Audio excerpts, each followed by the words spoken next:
Hai Ampa, Assalamualaikum. Okey, untuk hari ni Ampa, saya nak cerita dekat Ampa tentang satu lagi kisah, tapi bukan daripada negara kita. Kisah ni daripada negara seberang, iaitu Indonesia. Dan cerita ni adalah mengenai tentang Nenek Gayung. Legenda Nenek Gayung.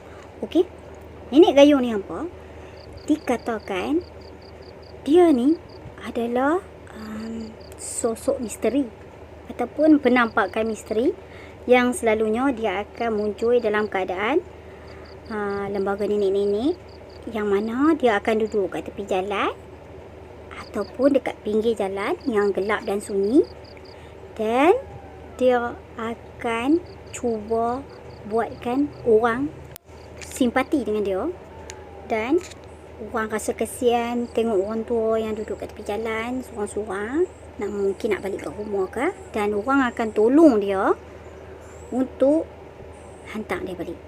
Yang tu lah motif dia dengan duduk kat tepi jalan tu, iaitu dia cuba nak orang mai tegur dia dan hantar dia balik kononnya.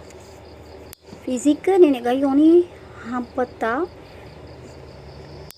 dia akan mengenakan baju kebaya versi Indonesia, dan dia juga mereka kata akan bawa gayung yang mana dia buat daripada tempurung, dan juga dia akan kelek ataupun macam dia kepik tikar mengkuang di tangan dia tu sewaktu dia duk tunggu orang mai dekat dia. Ada juga sesetengah tempat yang mereka katakan sini Nenek Gayung ni tadi hampa, dia akan berpakaian serba hitam. Jadi dia pun ada banyak versi, dan yang versi yang selalu kita dengar, dia ni memang pakai baju kebaya. Okey, menurut cerita ataupun daripada mulut ke mulut, kononnya si Nenek Gayung ni dia adalah orang yang dah menuntut ilmu hitam, dan untuk menguasai sepenuh dia ilmu yang dia belajar tu, dia perlukan sejumlah tumbal. Tumbal ni apa? Maksud dia korban. Korban yang mana dia perlu lengkapkan ada jumlah-jumlah tertentu untuk dia menguasai ilmu yang dia belajar tu sepenuhnya, ataupun untuk dia sempurnakan ilmu dia tu, dia kena bagi ataupun dia kena buat korban manusia. Ini nyawa lah. Jadi apa? Dia akan muncul pada waktu hampir malam. Ini lepas senja lah. Senja, lepas tu dia akan ada di kawasan yang sunyi, yang mana tak banyak sangat orang, dan dia akan duduk kat situ tanpa ada orang-orang yang sedar, dan hanya orang yang akan rasa kesian dekat dia yang akan pergi kat dia dan pergi tegur dia. Dikatakan juga kalau siapa-siapa yang dah bercakap dengan dia ataupun pergi bersembang dengan dia, mereka kata orang tu akan ditimpa malang ataupun bala, yakni akan berakhir dengan kematian. Pernah dikatakan dulu ada dua orang lelaki, mereka ni naik motor, dua orang lah. Mereka naik motor dan mereka lalu kat satu kawasan ni, dan mereka nampak si nenek ni duduk tunggu kat tepi jalan. Okey, kat tepi jalan, dan dua-dua orang ni rasa kesian sebab malam, kawasan tu pula sunyi dan tak banyak kereta yang ataupun kenderaan yang lalu kat kawasan tu, dan mereka pun pergi tegur dia. Lepas tu mereka tawarkan diri untuk nak tolong hantar dia. Mereka pun tanya, dan dia pun setuju nak mereka hantarkan dia ke tempat yang dia nak pergi tu. Lepas dah mereka bernegosiasi ataupun mereka pun cakap-cakap dengan nenek tu, dan dijadikan cerita, dikatakan juga mereka naik motor tu bertiga.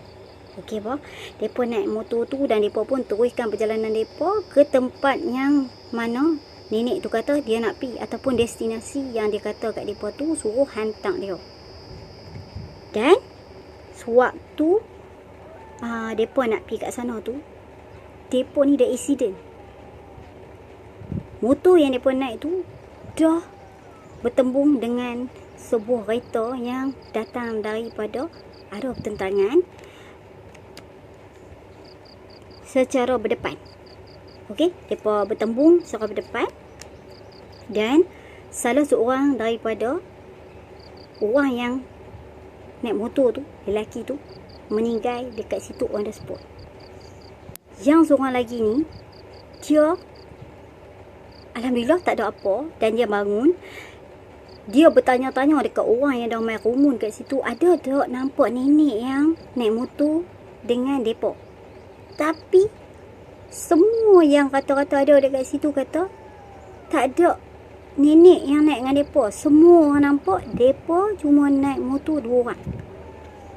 Jadi si lelaki ni dia terdiam dan dia cuba berfikir-fikir siapa nenek tu dan macam mana dalam keadaan depa duk naik motor 3 orang tu, dan lepas jatuh tu nenek tu boleh lesap ataupun hilang macam tu saja tanpa jejak. Dan yang lebih merumitkan keadaan apabila orang kata yang naik motor tu cuma dia dengan kawan dia.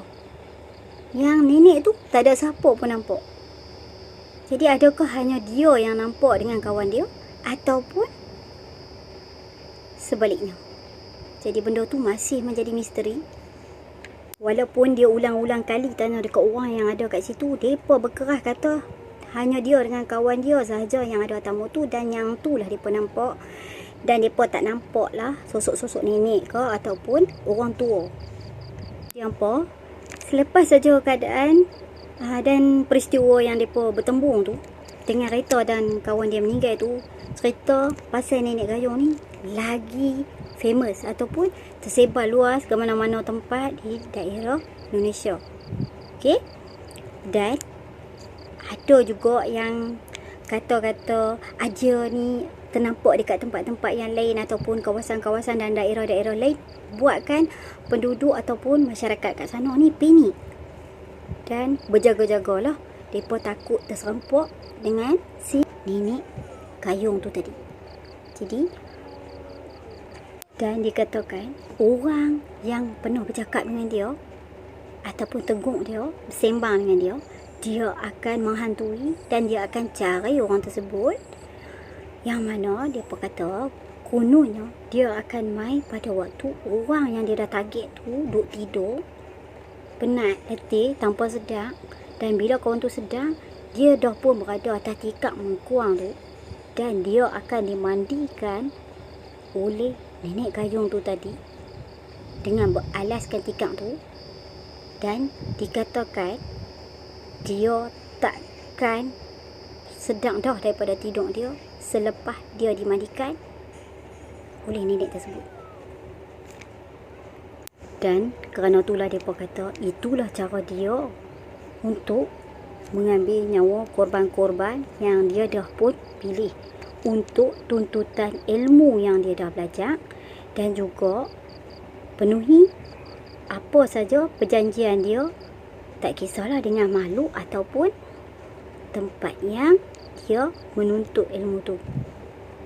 Masyarakat kat sana masih terbaik dengan kepercayaan mereka yang mengatakan nenek gayung ni memang wujud dekat sesetengah tempat, dan mereka kat sana masih dihantui dan takut dengan sosok nenek gayung ni tadi.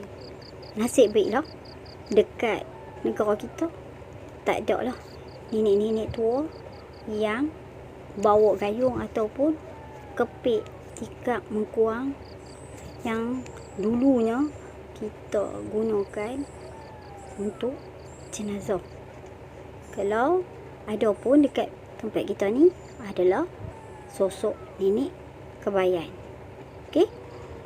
Jadi hampa next time cik akan cerita-cerita lain pula. So harap hampa dapat klik like, subscribe dan juga komen. Kalau ada yang mana tak betul, harap hampa dapat tegur dan juga cik terima dengan hati terbuka. Okey? Bye hampa. Assalamualaikum.